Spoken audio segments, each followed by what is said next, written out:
So you feel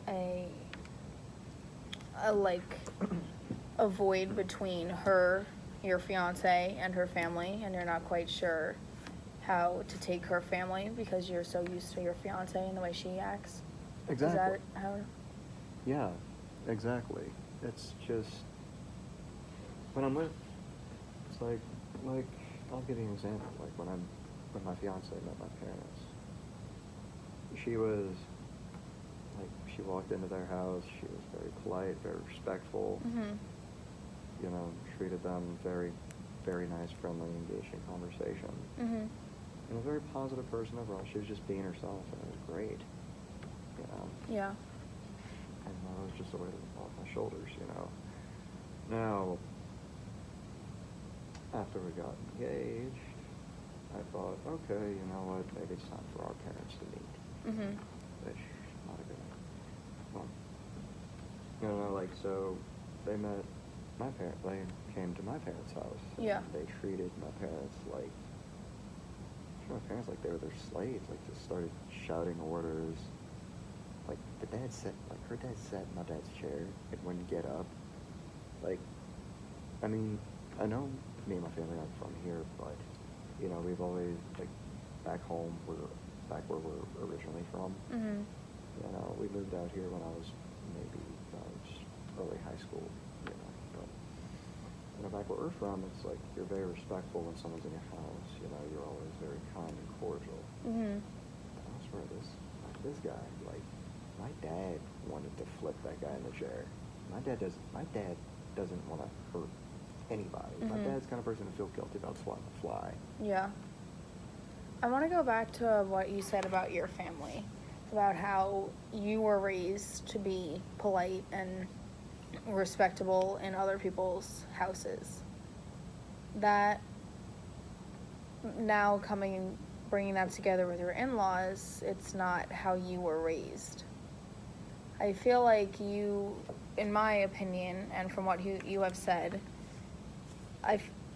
the trouble is understanding why they are the way they are, but I think that it's important to just view it as you were raised differently than that, and it's time to move past it and build grounds on what is starting from now till the future.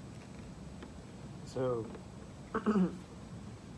so I should just accept it in a way, or so I should just kind of accept it and learn to. I think that this, the dilemma with your in-laws is causing you a lot of your anger and your stress. Is that safe to say? That is very safe to say. Mm-hmm. So ideally, how would you like to see your relationship with your in-laws? At this point in time, I guess just a healthy distance. See them on major holidays, maybe. Mm-hmm.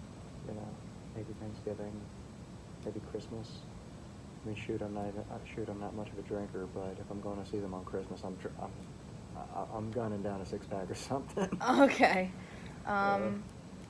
I definitely think. That's just a joke. I know. I'm joking. Yeah, so if you would like to move forward that way, then I think that is a healthy thing to do. Yeah. I guess it's just with this particular, and you know, like, my fiance is just kind of fed up with them as well.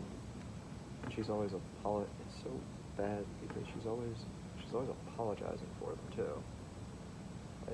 Like it's almost like she's apologizing on their behalf. Like she's like the cleanup crew, basically. Mhm. You know. Just I gotta learn to work with them and deal with them because, you know, I think divorce rates are high, but I don't plan on being a part of that statistic. You know? Yeah. So they're going to be in my life for, how old are they? Probably 60s. So yeah, probably another 20, 25 years. I think that's great what you said, though, how you will learn to be in a civil relationship with them. I think that is a good goal to have, and you're not straight off the bat like, oh, we're never going to get along. Yeah.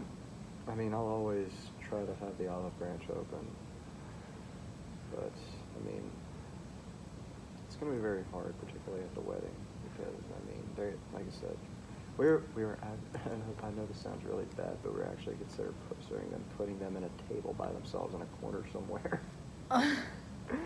And we could just put like a "Do Not Enter" sign right on the wall, right behind them without them noticing.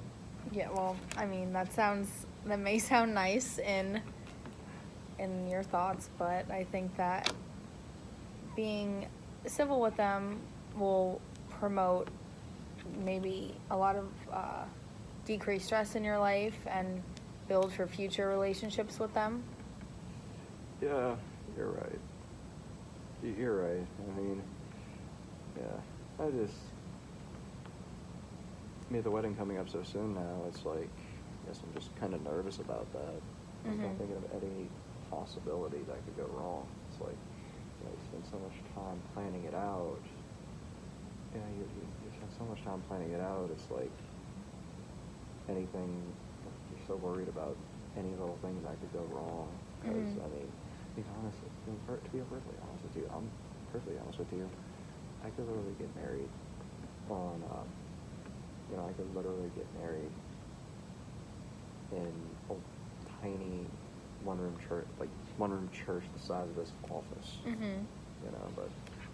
But she'd like to have a really nice, pleasant wedding, and I love her, and I'll do that for her, and I like to give her that. You know? So you're indifferent about the wedding, but you're willing to give your fiance what she would like. Of course, I mean, like I said, I'm not ambivalent about the wedding as a whole. It's just, I mean, I could literally get married anywhere, and I've never really had a particular preference on where I'd get married. Going back though to you wanting to please your fiance, do you think that maybe your relationship with her parents is not what she would expect or would like? I mean, I know she does appreciate the fact that I do try. Sometimes she tells me I try too much. She'll tell me repeatedly, it's like, don't worry, that's just how they are.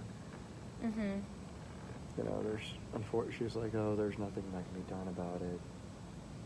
Like, Badger, just don't worry about it. But I just feel like I kind of, in a way, I kind of have to. I just don't want to cause her any more stress.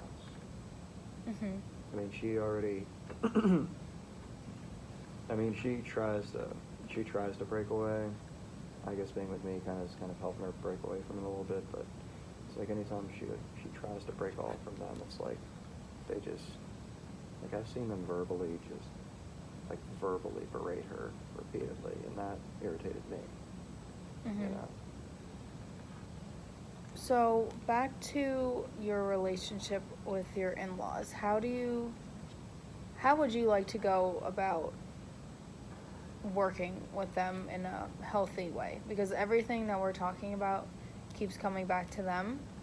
So I think that should be the forefront of what we're working on for now and next session. Okay. Yeah, that's a good point. Thanks for listening. I just had to get a lot of that off my chest. No, of course. It's always good to release your emotions and just speak how you feel. Yeah. Especially good now with you wanting to communicate your emotions for the anger treatment. Now we're working on it for your in-laws. Right. I feel like they've already, I don't know, I feel like they may have been like one of the biggest stressful things that led to me getting angry a lot too. It's like, I mean, to be honest with you, I guess I just have to, I can pray on it more too.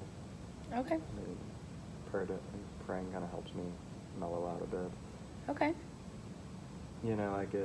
I found this relaxation video on Facebook that someone sent me. So I can listen to that too. Okay. And then I could just, when I speak to them, in general, I just tell them, okay, well, this will pass. You know. Just be civil at the time, and just behave in the way that you were raised, and maybe not think so much about how they're acting. Yeah. Yeah. Yeah, I guess I could just focus more on my actions as opposed to them. Mhm.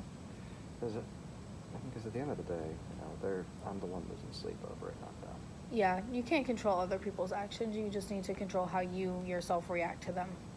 Exactly. Yeah. So. Yeah. I guess for the wedding, I guess if they do start going off on a tangent, we could have someone run interference on them. Just have someone run in to intercept them and Mhm. try to change the topic. Okay. So I think that, just to summarize everything, the session, the relationship with your in-laws is at the forefront, and maybe not directly speaking with them one-on-one about exactly how you feel, but speaking with your fiance about your emotions, and maybe putting into perspective that you cannot control other people, you can only control yourself.